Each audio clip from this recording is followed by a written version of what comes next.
हरियाणा की जो जनता है उन्होंने जेजेपी को भी वोट डाल के देखा, उन्होंने कांग्रेस को भी वोट डाल के देखा और भाजपा को भी वोट डाल के देखा। अब तीनों ने सत्ता चलाई है, सरकार चलाई है काफी लंबे समय तक। और अगर आप गांव-गांव में घूमेंगे और लोगों से बातचीत करेंगे तो आपको मालूम होगा कि किस तरह यहाँ पे लोगों में कितना गुस्सा और कितना आक्रोश है कि किस तरह उनकी बातें नहीं सुनी गई, किस तरह उनके लिए काम नहीं किया गया। जैसा चौटाला जी ने बताया, अभय चौटाला जी ने बताया है कि यहाँ पे सरकारों में कितनी कमियां रही हैं, तो उन्हीं मुद्दों को लेके हमें लगता है कि गठबंधन की सरकार यहाँ पर बहुत अच्छा रिजल्ट दे पाएगी। जी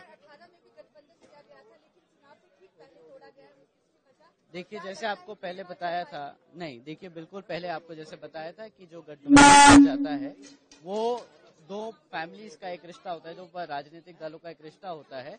जब कोई चीज कंफ्यूजन में रहती है या कोई कंसर्न आती है तो वो आपस में बात करके ही डिसीजन लिया जाता है। तो पहले भी आपस में बात करके डिसीजन लिया था, पर इस बारी हमें पूरा भरोसा है, पूरा कॉन्फिडेंस है कि इस बारी हम नई सारी खाली चुनाव लड़ेंगे जबकि सरकार भी बनाएंगे। जी थैंक यू। आज पूर्ण रूप से काबिज हो चुके हैं। आज देश केवल 2-3 लोगों के हाथ में चला गया, अंबानी जी के, अडानी जी के, जिन्होंने इस देश को लूटने में कोई कसर नहीं छोड़ी। अब नए सिरे से कैसे इस देश को इनके चुंगल से बचाया जाए, इसके लिए, क्योंकि अभी 4-5 जगह स्टेटों में अलग अलग चुनाव हैं, अलग अलग प्रदेश में, तो हमने हरियाणा के अंदर आपस में मिलकर के विधानसभा का चुनाव लड़ने का फैसला लिया है। और मुझे पूर्ण उम्मीद है कि हम इस विधानसभा के चुनाव के अंदर लोगों की इच्छा के अनुरूप, आज आम आदमी की भावना है कि भारतीय जनता पार्टी जो 10 साल से इस प्रदेश को लूट रही है उसको सत्ता से बाहर किया जाए, और कांग्रेस पार्टी जिसने पहले 10 साल इस प्रदेश को लूटने का काम किया है उसको सत्ता से दूर रखा जाए।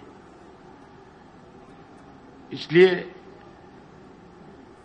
हमने आपस में यह फैसला किया कि न केवल बहुजन समाज पार्टी और इंडियन नेशनल लोकदल पार्टी दोनों मिलकर के विधानसभा का चुनाव लड़े, बल्कि और अन्य जो हरियाणा के अंदर जिन्होंने अपने अपने राजनीतिक दल बना रखे हैं, जो भाजपा और कांग्रेस दोनों के अगेंस्ट है, दोनों के खिलाफ हैं, हम उन लोगों को भी अपने साथ लेकर के एक फ्रंट खड़ा करेंगे जिसमें लोगों का और ज्यादा विश्वास बढ़ेगा और आने वाले समय में गठबंधन की सरकार इस प्रदेश के अंदर बनेगी। इस बात का मुझे पूर्ण विश्वास और भरोसा है।